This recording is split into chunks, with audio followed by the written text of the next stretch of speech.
بہت فخر محسوس ہوا۔ پری نے محسوس کیا کہ شہریار کے مستقل ذکر پر اس کے گال، ناک، ہونٹ، کان گلابی ہو چکے۔ اسے لگا شہریار کے ذکر پر اس کی کان کی لو گرم ہو رہی ہے۔ پری کے سرخ ہونٹوں پہ شہریار کے نام سے مسکراہٹ آ گئی تھی۔ اگلی ہی لمحے پری نے اپنے ہونٹوں پہ زبان پھیری جیسے خود کو قابو کرنا چاہ رہی ہو۔ وہ ماموں، مجھے کفالت یتیم سینٹر کے لیے کچھ پیسے چاہیے تھے۔ حارث صاحب نے فوراً ہی اپنی اسٹڈی ٹیبل کی دراز سے اپنی چیک بک نکالی، اس کی طرف بڑھائی۔ جتنے پیسوں کی ضرورت ہے لکھ دو، انہوں نے محبت سے کہا۔ وہ کبھی بھی پری سے پیسوں کا حساب نہیں مانگتے تھے۔ کیا کام ہے، کتنے پیسے، کب اور کیوں چاہیے، کیا ضرورت ہے، کس کو دینا، وغیرہ وغیرہ۔ وہ سوال کیے بغیر ہی وہ پری کو پیسے دے دیا کرتے تھے۔ آج بھی انہوں نے بغیر کچھ پوچھے چیک بک اس کی طرف بڑھا دی تھی۔ پری نے اب اس پر ایک اماؤنٹ لکھ کر حارث صاحب کے چیک بک واپس کری تو حارث صاحب نے اس چیک کو پھاڑ کر اس چیک پر اپنا سائن کیا چیک پری کو دے دیا۔ گڑیا، تم اپنے اکاؤنٹ میرے بینک میں کھلوا لو۔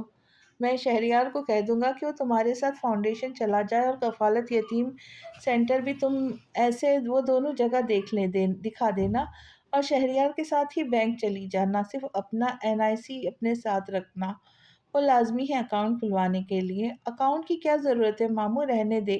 اکاؤنٹ کی ضرورت کیوں نہیں ہے گڑیا، یہ تو ایک بہت ضروری چیز ہے، تمہارا اپنا اکاؤنٹ ہونا چاہیے۔ ویسے بھی تم آپ فلاحی اداروں سے منسلک ہو، تمہیں بار بار پیسوں کی ضرورت پڑے گی۔ حارث صاحب نے پری کو بڑی مشکل سے اکاؤنٹ کے لیے راضی کیا تو ان کی بات مانتے ہوئے راضی ہو گئی۔ پری نے خوش ہو کر حارث صاحب کے دونوں ہاتھ باری باری چومے۔ حارث صاحب نے اس کے ماتھے پہ پیار کیا۔ میری جان گڑیا، ہمیشہ خوش اور ہنستی رہا کرو۔ پری نے بہت محبت سے حارث صاحب کے دونوں ہاتھوں کو اپنے ہاتھوں میں لیا۔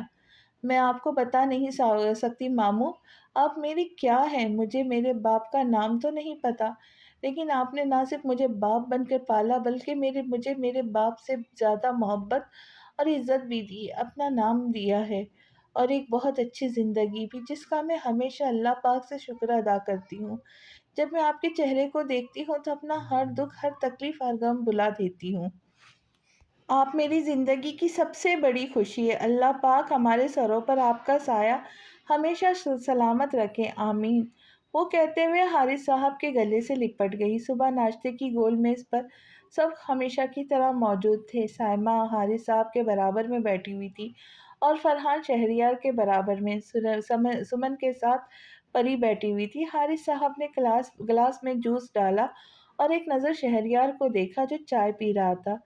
شہریار، حارث صاحب نے شہریار کو مخاطب کیا تو ٹیبل پر بیٹھے ہوئے سب لوگوں نے ان دونوں کو دیکھا۔ پری کالج کے سفید یونیفارم میں تھی۔ جی، شہریار نے مختصر جواب دیا۔ تم شام میں کیا کر رہے ہو؟ کچھ خاص نہیں، بس آج شام میں 5 بجے کے قریب صرف ایک میٹنگ ہے، وہ آدھے گھنٹے میں ختم ہو جائیں گی۔ اگر آپ کو کوئی کام ہے تو آپ مجھے بتا سکتے ہیں، میں میٹنگ کینسل کر دوں گا۔ شہریار نے بڑی آسانی سے ان کی مشکل حل کر دی۔ حارث صاحب اسے دیکھ کر مسکرائے، پھر انہوں نے پری کو دیکھا۔ شہریار، پری کو تمہاری مدد کی ضرورت ہے۔ چائے پیتے پیتے شہریار کا ہاتھ رک گیا۔ شہریار نے اپنی سیاہ گہری آنکھیں اٹھا کر سبز آنکھوں والی لڑکی کو دیکھا جس کی گردن جھکی ہوئی تھی اور وہ سفید یونیفارم میں ملبوس خاموشی سے ناشتہ کر رہی تھی۔ جی، میں پری کو بالکل مدد کروں گا، آپ مجھے بتائیں کیا کام ہے؟ شہریار نے کہا۔ پری اور اس کی فاؤنڈیشن مختلف ادارے کفالت یتیم سینٹر کے لیے مختلف جگہوں کو دیکھ رہے، جہاں پر وہ کفالت یتیم سینٹر کے بچوں کو رکھ کر انہیں دینی اور دنیاوی تعلیم دے سکے اور مکمل رہائش بھی۔ ان کی ٹیم نے 2 مختلف جگہوں کو چنا ہے، مگر مسئلہ یہ کہ ان دونوں جگہوں پر ہی جھاڑیاں اور جنگلی پودے حد سے زیادہ ہے۔ تم پری کے ساتھ شام میں ان 2 جگہوں کو دیکھا تاکہ تمہیں اندازہ ہو جائے کہ ان پر عمارت کس طرح سے بنے گی 300 سے زائد بچوں کے لیے۔ میری نظر میں تم سے بہتر یہ کام کوئی نہیں کر سکتا، اس لیے میں نے پری کے آگے تمہارا نام لیا۔ شہریار نے نظر اٹھا کر دوبارہ پری کو دیکھا۔ وہ اب بھی بہت خاموشی سے اپنا ناشتہ کر رہی تھی، جیسے کہ پری کو پتہ ہی نہ ہو کس بارے میں باتیں کر رہے۔ شہریار نے اس کے چہرے پہ موجود لالی کو دیکھا، وہ شہریار سے شرما رہی ہے۔ پری، شہریار نے پری کو مخاطب کیا۔ پری نے اپنی سبز آنکھیں اور سرخ پڑتا چہرہ اٹھا کر شہریار کو دیکھا۔ تم 5 بجے تیار رہنا، میں تمہیں پک کر لوں گا، وہ اس کی آنکھوں میں دیکھ کے کہہ رہا تھا۔ لہجہ ہمیشہ کی طرح بہت نرم تھا۔ سمن نے بے حد بے چینی کے عالم میں سائمہ کی طرف دیکھا جیسے سمن سائمہ سے کہہ رہی ہو کہ وہ پری کو شہریار کے ساتھ جانے سے روکے۔ سائمہ نے حارث صاحب کو دیکھ کر بے چینی سے پہلو بدلا۔ فرحان کے ماتھے پر بھی بے شمار بل پڑے۔ شہریار نے ان سب کے چہرے بڑے دلچسپی سے دیکھے جو ایک دوسرے کو دیکھ کے پہلو بدل رہے تھے۔ تم تیار رہنا پری، میں تمہیں اپنے ساتھ لے جاؤں گا۔ شہریار نے جیسے ہی یہ جملہ کہا، سمن اور سائمہ کی بھوک اچانک ہی مر گئی۔ سائمہ نے شہریار کا چہرہ دیکھا اور شہریار کی آواز میں موجود چٹانوں کی سختی کو محسوس کیا تھا۔ اس کا لہجہ بہت مضبوط تھا، جیسے وہ یہاں کھڑا ہو کر بہت دور کی بات کر رہا ہو اور ان سب کو یہ بات بتا رہا ہو کہ وہ ایک دن اسے اپنے ساتھ لے جائے گا۔ شہریار کے اس جملے نے سائمہ کے ساتھ ساتھ سمن کا بھی سارا سکون غارت کر دیا تھا۔ پری نے اپنی سبز آنکھیں اٹھا کے شہریار کو دیکھا جو اب کھڑے ہو کر اپنی شرٹ ٹھیک کر رہا تھا۔ پھر اس نے ڈائننگ ٹیبل سے اپنی گاڑیوں کی چابیاں اور موبائل اٹھا کر اپنی پینٹ کی جیب میں ڈالا۔ پری اس کے الفاظوں میں کہیں کھو سی گئی تھی۔ تم تیار رہنا پری، میں تمہیں اپنے ساتھ لے جاؤں گا۔ کیا شہریار اور پری ایک دوسرے کے جذبات کو جان پائیں گے؟ کیا پری کی مدد کرنے سے سائمہ وغیرہ روک پائیں گے؟ یہ جاننے کے لیے ملتے ہیں اگلی قسط میں۔ تب تک کے لیے خوش رہیں، خوشیاں بانٹیں۔ میرے چینل کو سبسکرائب کریں، لائک کریں اور کہانی پسند آئے تو شیئر ضرور کریں، ویڈیو کو ہائپ ضرور کریں۔ اللہ حافظ۔